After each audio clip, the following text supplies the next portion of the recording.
Welcome to Vijaya creation. Vijaya கிரியேஷனில் இதுக்கு முன்னாடி பார்த்தீங்கன்னா நான் கோயிலுக்குள்ளே அர்ச்சனை பண்ணுறதுக்காக போயிட்டுருந்தேன். அப்போ 1:30க்கு வந்து நான் இல்லை கரெக்டாக அந்த பூஜை நடந்துச்சு. இது முத்பந்தல் இசக்கியம்மன் கோயில் பார்ட்டு ஃபஸ்ட்டு கொஞ்சம் போட்டிருந்தேன். அதோட மீதி பேலன்ஸு ரொம்ப லென்த்தாக போச்சுன்ட்டு போட்டிருக்கிறேன். இந்த வீடியோவில் பார்த்தீங்கன்னா எல்லோரும் உட்காந்து நல்லா கலகலான்னு பேசிகிட்டு இருந்தோம். பூஜையாகி சாமியெல்லாம் கும்பிட்டுட்டு திருப்தியாக வெளியே வந்துட்டு வீட்டிலேருந்து ஒரு அதான் நம்ம கோயிலுக்கு வந்து அக்கா வந்துட்டு ரிலேஷன் வந்து ஜூஸ் போட்டு கொண்டு வந்திருந்தாங்க. நல்லா அழகாக குடிச்சிட்டு அந்த எல்லோரும் மரத்து முட்டில் அங்கங்கே உட்காந்து பேசி சிரிச்சுக்கிட்டு எல்லாம் அந்த கோயில் ஃபுல்லாக நம்மளாக தான் இருந்த மாதிரி இருந்துச்சு. அந்த உடனே கிடா வெட்டுறதுக்கு வந்து இந்த சங்கத்தில் 600 கேட்குறாங்க, உரிக்கிறதுக்கு வந்து 700 கேட்குறாங்க. கண்டிப்பாக அந்த வெட்டுறவங்களுக்கு 600 கொடுக்கணும். உரிக்கிறவங்களும் அங்கேயே நமக்கு எடுத்துக்கிட்டோன்னா 700க்கு சூப்பராக உரிச்சி பிறகு எல்லாம் ரெடி பண்ணி தந்துருந்தாங்க. அந்த மாதிரி இருக்குது. ஆனால் இங்கே இந்த கோயிலை செலவழிக்கணும்னு நம்ம செய்யணும் அப்படின்னா ஒரு பைசா கூட அடுத்தவங்கள செலவழிக்க கூடாது. எல்லாமே நம்மளோட பைசா தான் செலவழிக்கணும். இது என்னோட ஹஸ்பண்ட் வந்து காலையில் தான் வந்து இந்த கோயிலில் இறங்கிட்டு அப்படியே எல்லோரையும் ரிலேஷனை பார்த்துட்டு கோயிலுக்கு 2 பேரும் குடும்பத்தோடு எல்லோரும் போய் தரிசனம் பண்ணி அர்ச்சனை பண்ணினோம். ஆனால் உள்ளே எதுவுமே ஃபோனை எடுக்கக்கூடாது அப்படின்னு சொல்லிடுவாங்க. ஸோ அதனால் அதை எதுவுமே எடுக்கலை, கிடா வெட்டுறதையும் எடுக்கலை. அப்படியே உரித்து எல்லாம் ரெடி பண்ணிட்டாங்க. இவங்க வந்து ஒரு அத்தானும் ஒரு அக்காவும், அவங்க ரொம்ப தெய்வ பக்தி உள்ளவங்க, அவங்களும் வந்திருந்தாங்க. இங்கே எல்லோரும் சமையல் வேலையிலலாம் பார்க்க ஆரம்பிச்சிட்டாங்க.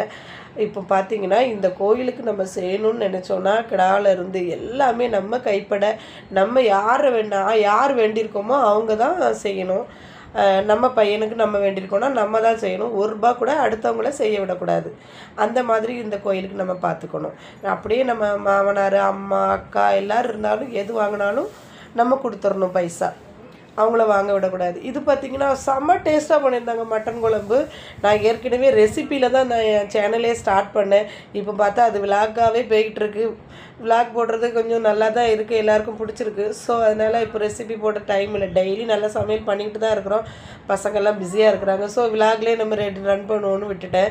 இது பார்த்திங்கன்னா எண்ணெய் ஊற்றிட்டு இஞ்சி வெள்ளப்பூடு பேஸ்ட்டு போட்டுட்டு 4 கிலோ வெங்காயம் பேஸ்ட்டு ரெடி பண்ணி போட்டு அதை நல்லா வதக்கிட்டு அதுக்கப்புறம் மஞ்சத்தூள் போட்டு உப்பு போட்டு வதக்கிட்டு அதுக்கப்புறம் நம்ம கழுவி வச்சுருக்க மட்டன் எடுத்து போட்டு நல்லா கிண்டி விட்டுட்டு தக்காளி இவ்வளோ கறிக்குமே தக்காளி ஒரு 1/4 கிலோ வேணால் மிஞ்சி போனால் போட்டிருப்பாங்க. அவ்வளோதான் தக்காளி போட்டாங்க. குழம்பு அல்டிமேட், ரொம்ப சூப்பராக இருந்தது. எனக்கு மட்டனே பிடிக்காது, நான் மட்டன் குழம்பு அவ்வளோ நல்லா சாப்பிட்டேன். அதுக்கப்புறம் தண்ணி ஊற்றி நல்லா வேக விட்டதுக்கு அப்புறம் தான் மட்டன் மசாலா கறி மசாலா போடுறாங்க.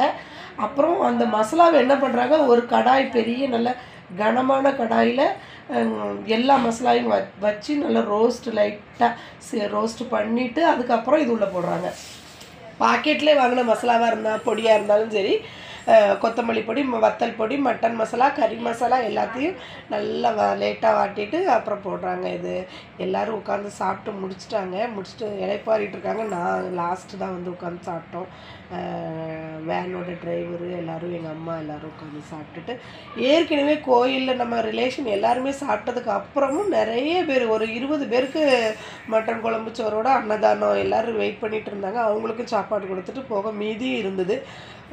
காணுமோ காணாதோ அப்படின்னு நினச்சிட்டு இருந்தேன்.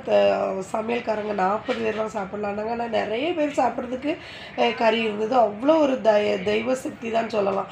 அவ்வளோ நல்லா இருந்தது. குழம்பெல்லாம் சிறப்பாக செஞ்சு முடிச்சுட்டு வந்தோம். உங்களுக்கு இந்த கோயிலுக்கு ஏதாவது செய்யணும், கும்பிட போகணும் அப்படின்னா இந்த கோயிலுக்கு போங்க. இது வந்து விளக்கு வழியாக நான் ரிட்டன் வந்துட்டேன். அதுக்கப்புறம் எடுக்கல, ரொம்ப டயர்டாகிட்டு அந்த உள்ளேயும் பச்சை கறி யாரும் கொண்டு வரக்கூடாது. இனிமேல் எல்லாத்தையுமே எங்கள் செலவு வீடியோ தான் பெஸ்ட். இதோட